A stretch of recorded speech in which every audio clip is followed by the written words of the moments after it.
حضرت حسن بصری رحمۃ اللہ علیہ ایک نوجوان کو روز کہتے تھے جا کوئی کام تلاش کر، روز بھیجتے۔ ایک دن وہ آگے آپ کی خدمت میں آ کے کہنے لگا حضور میں نے فیصلہ کر لیا، میں نے کوئی کام نہیں کرنا۔ فرمانے لگے کیوں؟ کہنے لگے آج میں نے عجیب سین دیکھا ہے۔ پر میں کیا دیکھ آئے ہو؟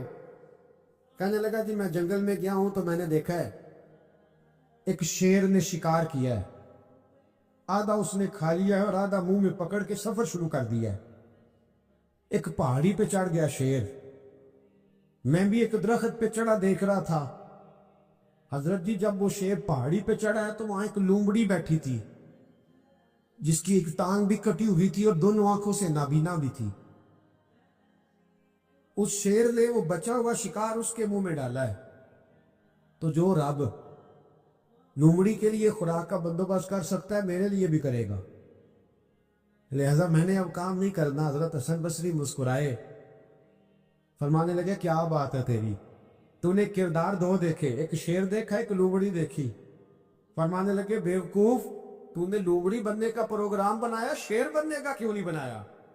تو لومڑی بننے کا پروگرام بنایا کہ کوئی کما کے لائے گا تو میں کھاؤں گا، شیر بن، شکار کر، کھا بھی اور کھلا بھی، غریبوں کے پاس بھی لے کے جا، کھا بھی اور کیا بن، شیر بن، شیر کھا بھی اور کھلا بھی، محنت کر، جدوجہد کر۔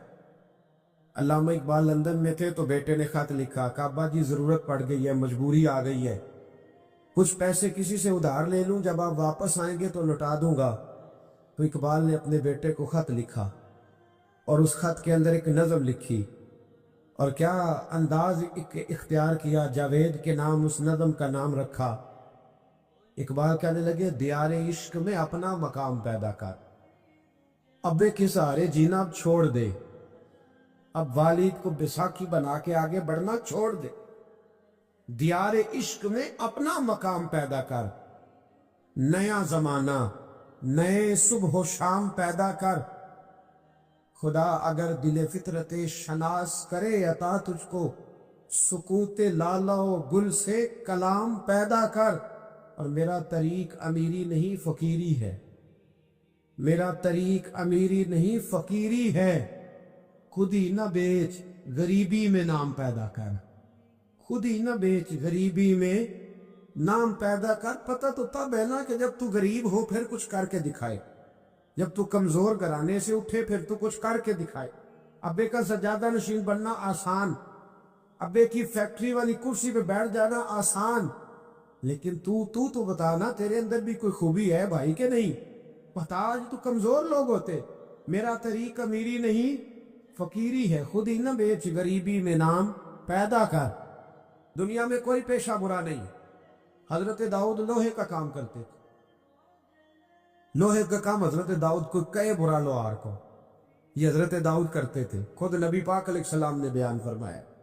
حضرت نوح علیہ السلام لکڑی کا کام کرتے تھے، حضرت سیدنا آدم علیہ السلام کھیتی باڑی بھی کرتے تھے اور کپڑا بھی بنا کرتے تھے، اماں حوا گھر کے اندر کپڑا بنتی تھی۔ یہ پیشے برے ہیں؟ کچھ چیزوں سے دل سخت ہوتا ہے، جو لوگ دنیا داری کی اور فضول باتیں زیادہ کرتے ہیں ان کا دل سخت ہو جاتا ہے، جو ہنستے زیادہ ہیں ان کا بڑا سخت ہو جاتا ہے، اور صوفیاء کہتے ہیں جو کسی پہ ہنستے ہیں نا ان کا تو مردہ ہی ہو جاتا ہے، تو معاملہ ہی ختم ہو گیا۔ اور جو لوگ رزق حرام کی طرف بڑھتے ہیں ان کا دل بھی مردہ ہو جاتا ہے۔ اور اقبال کہتے ہیں جو مشینی زندگی گزارنے لگتے ہیں نا روحانی زندگی سے نکل جاتے ہیں۔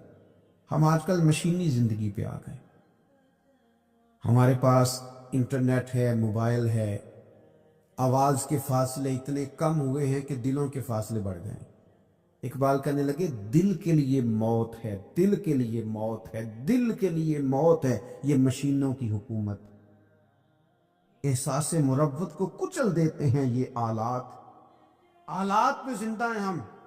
دل کے لیے موت، اور کسی کے گھر جانا، دروازے پہ دستک دینا، اور کبھی خط لکھنا تو سوچ سوچ کے، کبھی کاٹنا تو پھر لکھنا، لفظ یہ اس کے شایان شان نے یہ جملہ میں نے بدل دیا ہے، لیکن اب بے باکانہ گفتگو ہے، تو مجھے وائس کر دے میں تجھے وائس کر دوں گا، حال ہی کوئی نہیں۔ تو کیا کوئی سوچے گا, کیا کوئی لکھے گا, کیا کوئی اس میں خوبصورتی کے رنگ بھرے گا. سخت ہو جاتے ہیں دل جب آپ مشینوں کی زندگی میں زندہ رہتے ہیں. دل نرم کیسے ہوتے ہیں؟ میرے نبی پاک نے فرمایا یتیم کے سر پہ ہاتھ پھیر, رب تیرا دل نرم کرے گا. اگر زنگ لگ جائے دل کو تو اللہ کا ذکر کر, قرآن پاک کی تلاوت کر, اللہ تیرے دل کو نرم کر دے گا. اور پھر فرمایا کہ اگر دل سخت ہو جائے تو موت کو یاد کر, تیرا دل نرم ہو جائے گا. اچھوں کی صحبت اختیار کریں تو دل نرم ہو جاتا ہے. قبروں کی زیارت کریں, جائیں کبھی اپنے شہر کے قبرستان میں, غور کریں کہ وہ چودھری صاحب لیٹے, یہ علامہ صاحب لیٹے, وہ فلاں بہت بڑے افسر لیٹے, وہ دیکھو وہ میرا عزیز لیٹا ہے. وہ ہارون رشید نے کہا حضرت داؤد تائی سے نصیحت کر دیں, تو فرمانے لگے باپ کدھر ہے تیرا؟ کہا حضور قبرستان میں, اماں قبرستان میں, دادا نانا بڑے بھائی سب قبرستان. فرمایا میں کیا نصیحت کروں؟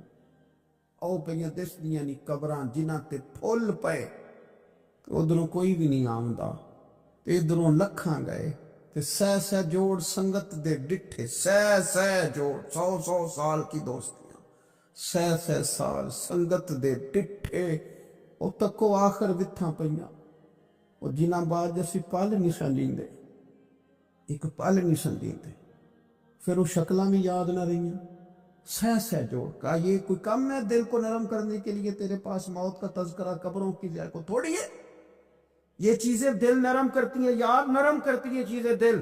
سختی طبیعتوں کی, مزاجوں کی سختی, دوسروں کے بارے میں ڈاٹے جذبات, ہمارے رویے ڈاٹے, ہماری طبیعتیں سخت. حضرت عبداللہ ابن مسعود رضی اللہ تعالیٰ عنہ نے ایک شخص کو جنازے کے موقع پہ ہنستا ہوا دیکھ لیا, فرمایا آج کے بعد تیرے ساتھ کلام نہیں کروں گا. جس کا جنازہ دیکھ کے بھی دل نرم نہیں ہوا اور قبرستان دیکھ کے بھی دل نرم نہیں ہوا, وہ تو سخت دل بندہ. سخت دل بندے سے دوستی کبھی نہیں رکھوں گا, میں تو درد دل والوں سے پیار کروں گا. تیرے ساتھ میں کلام نہیں کرتا. تو کس طرح کا شخص ہے بھائی جسے یہاں آ کے بھی ہنسی آ رہی ہے, مذاق سوچ رہا ہے؟ تو دل کی نرمی. میرے نبی پاک صلی اللہ علیہ وسلم نے نا دل پر, ہم نے نا کپڑوں پر بڑی محنت کی, ہم نے چہروں پر بڑی محنت کی, ہم نے اپنے ظاہر کو سنوارنے پر بڑی, ہم نے اپنے حق میں بڑے بڑے لفظ یاد کیے, بڑی کہانیاں یاد کی, پر دل کے لیے محنت, اس پر محنت ہی نہیں کی. اعلیٰ حضرت فاضل بریلوی کتنے بڑے عالم ہیں, 1000 کتاب کے مصنف, اور ان کے فتاوی موجود ہیں کہ جس بندے کا تلفظ ٹھیک نہ ہو, یعنی جو ضروری قواعد ہیں وہ قرآن پاک کے جس کو نہ آتے ہوں, اس کے پیچھے نماز نہیں. جو ہا اور ہا میں فرق نہیں کر سکتا, حمزہ اور عین میں فرق نہیں کر سکتا, وہ الفاظ کا معنی بگاڑ دے گا. لیکن اعلیٰ حضرت چونکہ صوفی ہیں, درویش ہیں, علم کے ساتھ تو ایک اور رنگ بھی بیان کرتے. وہ کہتے ہیں یہ نہ ہو کہ صرف تو حروف کے ہیر پھیر میں لگا رہے, صغرے کبرے ٹھیک کرتا رہے, دارابا یضرب کے چکر میں پڑا رہے, اور دل پر تو توجہ ہی نہ دے. فاضل بریلوی رحمۃ اللہ علیہ فرمانے لگے کہ 2 علماء نے قرآن ایک درویش کے پیچھے نماز پڑھی, تو مستحب جو قواعد تھے نا جن کے بغیر نماز, وہ ٹھیک نہیں تھے ذرا ان کے. تو وہ کہنے لگے دیکھا جی اتنے بڑے پیر صاحب ہیں اور ان کی تو قرات ہی ٹھیک نہیں, تلفظ ہی ٹھیک نہیں. حالانکہ لفظ تاثیر سے بنتے ہیں, تلفظ سے نہیں. لفظ تاثیر سے بنتے ہیں, تلفظ سے نہیں. اہل دل آج بھی ہیں اہل زبان سے آگے. انہوں نے کہا جی بابا جی کا تو تلفظ ہی ٹھیک نہیں. اعلیٰ حضرت نے لکھا ہے ملفوظات شریف میں, فرماتے ہیں پھر وہ نہ نہانے کے لیے چلے گئے نماز پڑھ کے فارغ ہو کے, تو وہ پانی میں اتر گئے تو شیر ان کے کپڑے اٹھا کے لے گیا. اب کتنی کو دیر پانی میں رہتے, نکلے بھی تو کیسے نکلے, شرم آتی ہے. مختصر لباس پہن کے وہ غسل کرنے کے لیے گئے تھے, اب پانی میں سردی, کتنی کو دیر بندہ پانی میں رہے. لوگوں نے آ کے کہا حضور آپ کے مہمان تو الجھ گئے, بڑے بری طرح پھنس گئے, مہربانی فرمائے ان کو تو بچائیں, وہ تو سخت الجھن میں. کیا ہوا؟ کہنے لگے وہ شیر کپڑے لے گیا, اور وہ پانی میں ہے, کچھ تو ہونا چاہیے. تو وہ بزرگ گئے, جا کے نا دور کھڑے ہو کے شیر کو آواز دی, شیر کو. حضور کے صحابی تھے نا, حضرت سفینہ قافلے سے رستہ بھول گئے, ایک سائیڈ پہ ہو گئے تو سامنے شیر آ گیا. میں نے کہا ہے, لیکن جب آ جائے تو, جب شیر سامنے آ جائے, جب سامنے آ جائے پھر پتہ چلتا ہے کہ یہ تو واقعی آ گیا ہے. پھر انداز اور ہوتا ہے. حضرت سفینہ کے سامنے شیر ہی آ گیا. مشکات میں شیر آیا. اب کوئی بھاگتا ہے، کوئی چڑھتا ہے درخت پہ، کوئی لکڑی اٹھاتا ہے، کوئی اسلحہ پکڑتا ہے. حضرت سفینہ فوراً بولے، کہنے لگے شیر ذرا خیال کرنا میں رسول اللہ کا غلام ہوں. پھر آکھیا شیر سفینہ تائی جا را یار آ جاندے، اور جڑے غلام رسول اللہ دے اسی غلام ہونا دے. شیر دم لاتا رستہ چھوڑ گیا. اور بابا جی بھی گئے، فاضل بریلوی کہتے ہیں شیر کو آواز دی، شیر دوڑا آیا. آگے کہنے لگے وہ ہمارے مہمانوں کے کپڑے لے گیا، تجھے شرم نہیں آتی؟ تو شیر کپڑے اٹھا کے واپس لایا. ان علماء کو، حضرات علماء کو کپڑے پیش کیے. جب ان کو پیش کیے تو پیش کرتے ہی بزرگ پھر فرمانے لگے، کہنے لگے مولانا تم نے لفظ سیدھے کیے ہیں، میں نے دل سیدھا کیا ہوا ہے. تم نے محنت کر کے نا لفظ ٹھیک کیے ہیں، لیکن میں نے دل ٹھیک کیا ہے. دل پاک ہوئے تے پاک ہی ملدا ہے، تے بنا پاکوں پاک نہیں ملدا. سارے جسم دے دھون نالوں ایک ٹکڑا دھول ہے دل دا. حضرت سلطان باؤ رحمت اللہ علیہ فرمانے لگے دل کالے نالوں منہ کالا چنگا. دل کالے نالوں منہ کالا چنگا جے کوئی رمز پچھانے. اگر کسی کو بات کی سمجھ آئے، دل نہیں سیاہ ہونا چاہیے، منہ ہو بھی جائے تو کام چل جاتا ہے. تو اپنے دل کی صفائی پر دیکھیں میرے نبی پاک علیہ وسلم نے ارشاد فرمایا کہ رب نہ تمہارے مال دیکھتا ہے نہ چہرے دیکھتا ہے، رب تو تمہارا دل دیکھتا ہے.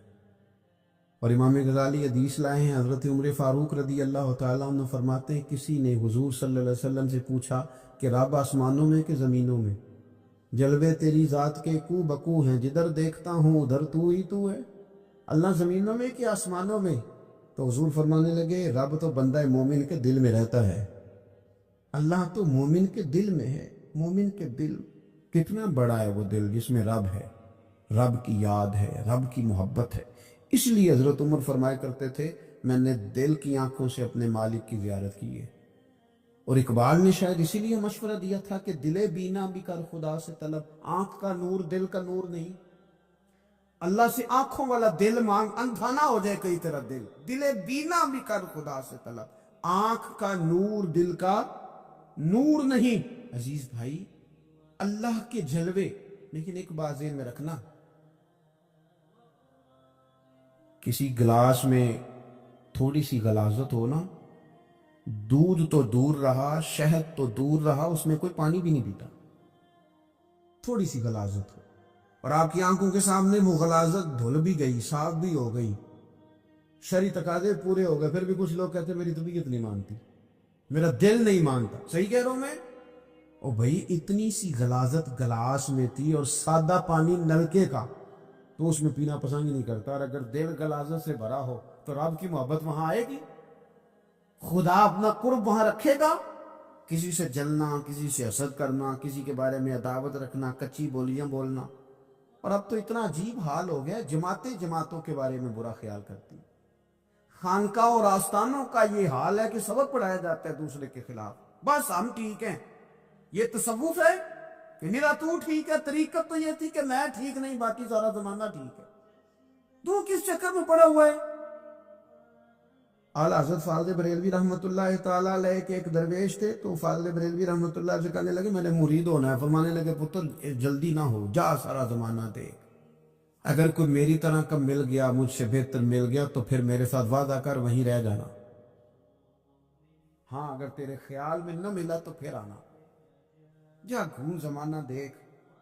یہ کیا بات ہوئی کہ آپ نفی کرنے لگے سارے زمانے کی اور کہیں صرف میں ہی ٹھیک ہوں، فقط میں ہی ٹھیک ہوں؟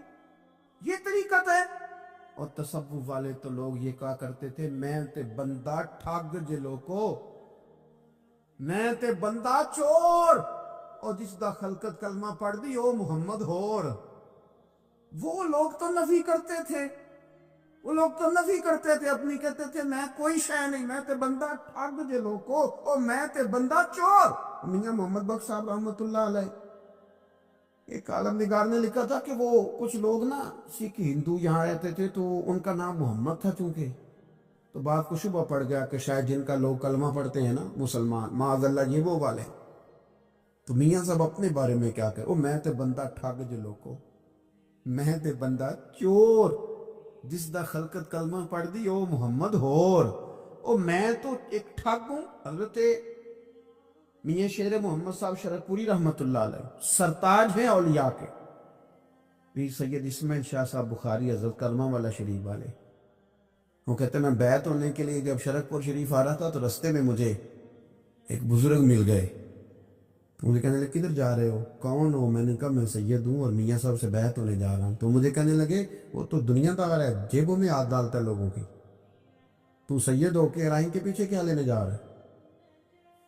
جیڑا بلے نو سید آکھے دوزخ ملن سزائیں، جیڑا بلے نو رائیں آکھے او جنت پینگا پائیں، کیونکہ رانجا رانجا کر دی نی میں ہوں آپ ہی رانجا ہوئی. رانجا یاکھن ساری امین ہیر نہ آکھے کوئی. وہ تو کدھر جا رہا ہے؟ کہتے میں نے کہا بابا زیادہ باتیں نہ کر ناراض ہو جاؤں گا. کہتے بابے نے کئی دفعہ رستے میں مجھے منع کیا نہ جانا نہ جانا، فلانی جگہ چلا جا فلانی جگہ، لیکن میں چلا گیا. میری طلب صادق تھی. جب میں باہر جا کے بیٹھا تو اندر سے بلاوا آیا کہ میاں صاحب نے بولا. اندر گیا تو یہ تو وہی بابا جی ہیں جو مجھے روک رہے تھے. تو میاں جی خود ہیں حضرت میاں صاحب، کہنے لگے بیلیا تیرے بڑا موڑیا پر تو مڑیا ہی نہیں. وہ تو روکتے تھے، اپنی نفی کرتے تھے. دل صاف دوسرے کے بارے میں، نظریہ صاف، کسی کے بارے میں خیر کا جملہ، کسی کی وکالت کرنا، کسی کا عیب چھپانا، کسی کے بارے میں اچھے لفظ بولنا، یہ مومن کی شان ہے. مومن کا دل ایسے سونا. میرے نبی پاک صلی اللہ تعالی علیہ وسلم نے فرمایا یہ میرا زید بن حارثہ ہے، اس کا دل اللہ نے نور ایمان سے بھر دیا ہے. ایمان سے دل بھر دیا رب تعالیٰ نے. ایک دن صبح صبح حضور نے پوچھا، اور داتا صاحب نے اس کو لکھا ہے، نبی پاک نے پوچھا آج تم نے صبح کس طرح کی؟ عرض کی یا رسول اللہ اس حال میں کہ میں پکا مومن ہوں.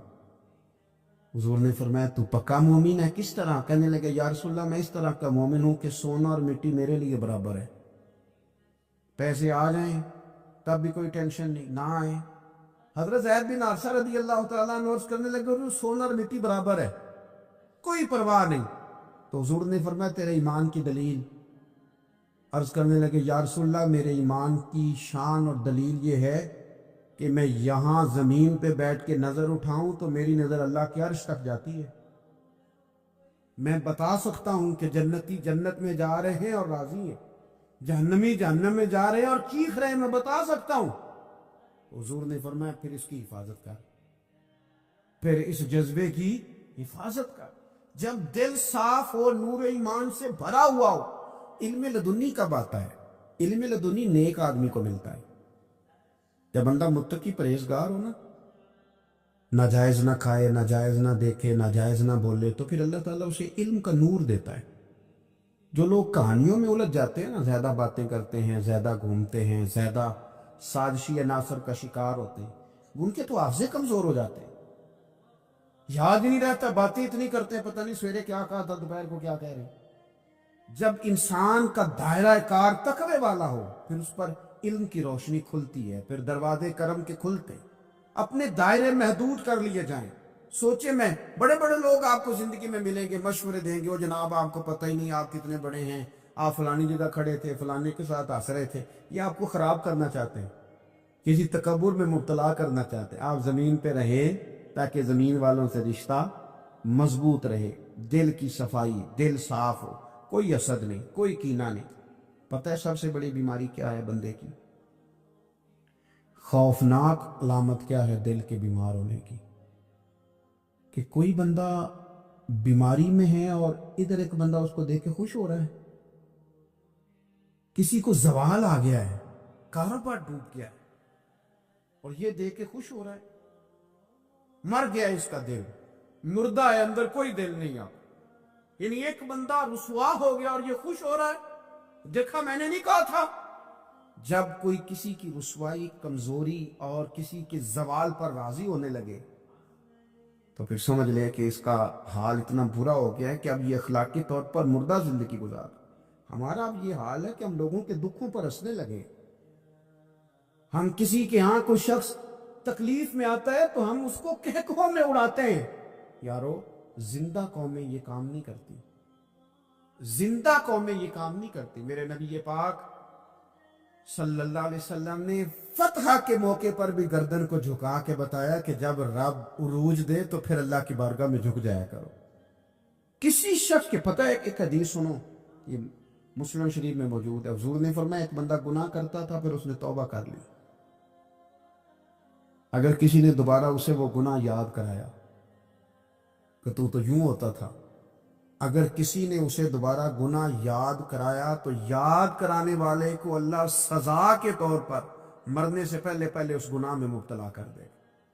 خفیہ تدبیر آئے گی. اللہ جس کو اللہ نے معاف کر دیا، زمین آسمان بھول گئے، فرشتوں کے دفتر سے اس کا گناہ محو کر دیا گیا، تو نے کیوں یاد رکھا؟ لیکن ہمارے دل اس طرح کے ہیں، خیر کی خبریں نہیں دیتے. ہم خیر کی خبر نہیں دیتے، مثبت بات نہیں کرتے. ہمارے رویے دوسروں کے بارے میں سخت ہیں. یعنی بہو سے داماد سے اختلاف ہو گیا، پھر اس نے معافی مانگ لی، پھر ہم نے معاف کر دیا، پھر 1 سال کے بعد دوبارہ لڑائی ہوئی تو پچھلی بات دوبارہ یاد کرنی چاہیے تھی. اس کی تو معافی دے دی تھی آپ نے، لیکن آپ نے پھر یاد کر لی وہ بات. اس کا مطلب ہے آپ نے صلح کی تھی، دل صاف نہیں کیا تھا. دل جب آپ صاف کر لیں تو پھر معاملہ ختم ہو گیا. پھر آپ پھر نکال پھینکے ساری چیزیں. مسند امام احمد بن حنبل میں حدیث ہے، حضرت انس بن مالک رضی اللہ تعالیٰ عنہ کہتے ہیں میں بھی بیٹھا تھا، حضرت عبداللہ بن عمر رضی اللہ تعالیٰ عنہ بھی حضور کی بارگاہ میں بیٹھے تھے. نبی پاک صلی اللہ تعالیٰ علیہ وسلم نے فرمایا ابھی ایک شخص تمہارے پاس آنے والا ہے، تیاری کر لو، آنے والا جنتی ہے. کہتے ہیں ایک شخص اندر داخل ہوا تو سادہ سا بندہ، داڑھی سے پانی کے قطرے گر رہے، جوتے ہاتھ میں پکڑے یا بغل میں دبائے، اور آ گیا، حضور سے بات چیت کی، چلا گیا. ہم بڑے خوش تھے کہ کمال نہیں ہو گیا جس کو حضور نے دنیا میں جنت کی بشارت عطا کر دی. اگلے دن اس نے اتفاق، ہم اسی جگہ اسی حال میں بیٹھے تھے کہ پھر محبوب نے فرمایا بھی ایک بندہ آنے لگا، جنتی ہے. کہتے ہیں وہ بندہ آیا تو دیکھ کے حیران ہو گئے، یہ تو وہی کل والا ہی بندہ ہے. اسی طرح داڑھی سے پانی کے قطرے گر رہے ہیں، جوتے اس کی بغل میں آ کے بیٹھ گیا. تیسرے دن اللہ کی قدرت ہم وہیں بیٹھے تھے، پھر حضور نے فرمایا بندہ آنے لگا، زیارت کر لو، تیاری کر لو، بندہ جنتی ہے. وہی بندہ آیا جو پہلے 2 دن آیا تھا. حضرت عبداللہ ابن عمر کہتے ہیں کہ وہ حضور سے کوئی بات چیت کر کے جانے لگا تو میں اس کے پیچھے ہو گیا. میں نے اس کو جا کے سلام کے بعد کہا کہ یار میں تیرا مہمان بننا چاہتا ہوں، 3 راتوں کے لیے رکھ لو گے؟ اب محلہ بھی ایک، شہر بھی ایک. اس نے کہا جی ٹھیک ہے، آ جائیں، جو میرے پاس روکا سوکھا ہوگا پیش کر دوں گا. فرماتے ہیں 3 راتیں 3 دن میں اس کے پاس رہا. میں جاننا چاہتا تھا کہ کون سی ایسی عبادت کرتا ہے جس کی وجہ سے 3 دن حضور نے جنت کی بشارت اس کے لیے دی، اعلان فرمایا. کہتے ہیں میں نے کوئی غیر معمولی چیز نہیں اس کے اندر دیکھی، کوئی انوکھی عبادت نہیں دیکھی. عشاء پڑھتا، فجر تک سویا رہتا، میں تہجد کے وقت اٹھتا، نفل پڑھتا. 3 راتیں یہ ہوتا رہا. ہاں جب وہ کروٹیں بدلتا تو اللہ اکبر اللہ اکبر کہتا. باقی وہ سویا، فجر میں اٹھا. صدقہ بھی وہ خاص نہیں اس نے دیا، خیرات بھی میں اس سے زیادہ کرتا رہا، مجھے کوئی خاص چیز نظر نہیں آئی. تیسرے دن میں جانے لگا تو میں نے اسے کہا یار سن، مجھے کوئی ضرورت نہیں تھی تیرے گھر میں قیام کرنے کی، میرا گھر قریب ہی ہے. وہ تو کمال یہ ہے کہ نبی کریم علیہ السلام نے اپنی زبان فیض ترجمان سے، یعنی وہ زبان جس کو سب کن کی کنجی کہیں، اس کی نافذ حکومت پہ لاکھوں سلام. حضور نے 3 دن تجھے مسلسل جنتی کہا ہے. میں تو دیکھنے آیا تھا کہ تیرے اندر کوئی عمل ہو تو میں بھی وہ شروع کروں. تو وہ کہنے لگا یہی ہے جو آپ نے دیکھ لیا ہے، فرض نماز ہی پڑھتا ہوں، روٹین کے کام ہی کرتا ہوں، کوئی خاص چیز تو میرے پاس کوئی نہیں. حضرت عبداللہ ابن عمر فرماتے ہیں میں نے تو سمجھا کہ میں تو اس سے زیادہ خیر کے کام کرتا ہوں. اب میں سوچتا ہوا وہاں سے نکلنے لگا کہ پھر کیا خاص بات ہے جو نبی پاک نے 3 دفعہ اسے جنتی کہا ہے. جب میں نکلنے لگا نا، دروازے پہ مڑنے لگا تو اس نے آواز دی، کہا یار سنو ایک بات یاد آئی ہے. میں نے کہا وہ کون سی؟ کہنے لگا یار جب سے بالغ ہوا ہوں نا، جب سے اللہ نے توفیق اسلام دی ہے، میں نے جب بھی اپنا دل دیکھا ہے نا، جب بھی میرے دل میں کسی کے لیے حسد کوئی نہیں، کوئی عداوت نہیں، کوئی بغض نہیں، کوئی کینہ نہیں، کوئی کیا کر رہا ہے، میرے دل میں سب کے لیے خیر ہی ہے. دل میرا صاف ہے، اس کے علاوہ نہیں مجھے پتا کیا عمل ہے. حضرت عبداللہ بن عمر کہتے ہیں پھر مجھے سمجھ آ گئی ہے، یہ جو تیرے دل کی صفائی ہے نا، یہ بنیاد بن گئی ہے جس کی بنیاد پر نبی پاک نے تجھے 3 دفعہ جنت کی بشارت عطا فرمائی ہے۔ آپ دل میں میل کچھ رکھ کے نفل پڑھنا، عبادتیں کرنا، ریاضتیں کرنا، صدقات دینا زیادہ نفع بخش نہیں ہوتا۔ ہم پتہ کیا چاہتے ہیں؟ سارے میرے مطابق چلیں، پھر نفسیاتی مسائل پیدا ہوتے ہیں۔ میرے ساتھ اگر 100 بندہ پیار کرتا ہے تو ان کے مطالبے الگ الگ ہیں۔ کوئی کہتا ہے جناب کو پیار ہی کرنا چاہیے، ہر ایک سے مسکرا کے ملنا چاہیے، کوئی کہتا ہے حضرت صاحب اتنا بھی پیار کریں تو لوگ نگل جاتے ہیں، تھوڑی ڈنڈی پٹی بھی ہونی چاہیے۔ دونوں قسم کے لوگ ہیں نا جی۔ ایک وہ شخص ہے جو کہتا ہے اتنا بڑا مجمع ہے تو 2 سیکیورٹی گارڈ بھی ہونے چاہیے۔ تیسرا کہتا ہے کہ یہ عجیب عجیب لگتا ہے، ایک گارڈ رکھے ہوں کسی بندے نے، کسی بڑے تو یہ ہر بندے کا مطالبہ۔ اب آپ نے کیا کرنا ہے؟ آپ نے لوگوں کے مزاج کی رعایت کرنی ہے۔ جہاں تک آپ پیار کر سکے آپ نے کرنا ہے، جہاں تک محبت کر سکے آپ نے محبت۔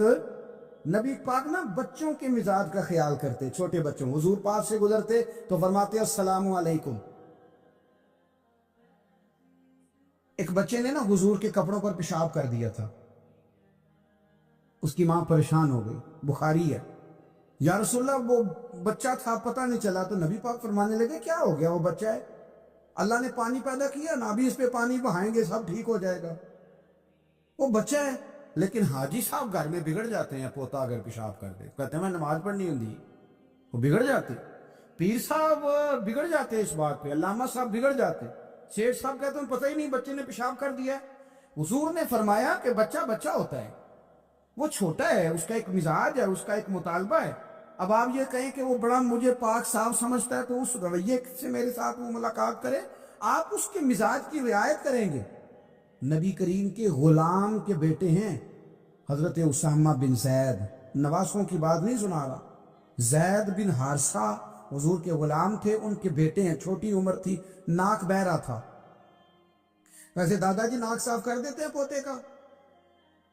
ہو سکتا ہے وہ ڈانٹ دے کہ چل دوڑ جا، کتنا گندا، اماں سے کہتے ہیں ناک صاف کرے، چل نلائق، نانا بھی کہتے بھاگ جا، کیونکہ وہ حاجی صاحب نے وضو کرنا ہے، نماز پڑھنی ہے، تو ان کے قریب یہ چیز آگے تو بڑا مسئلہ بن جائے گا۔ نبی کریم صلی اللہ علیہ وسلم نے کہا عائشہ اسامہ کی ناک بہ رہی ہے، صاف کر دو۔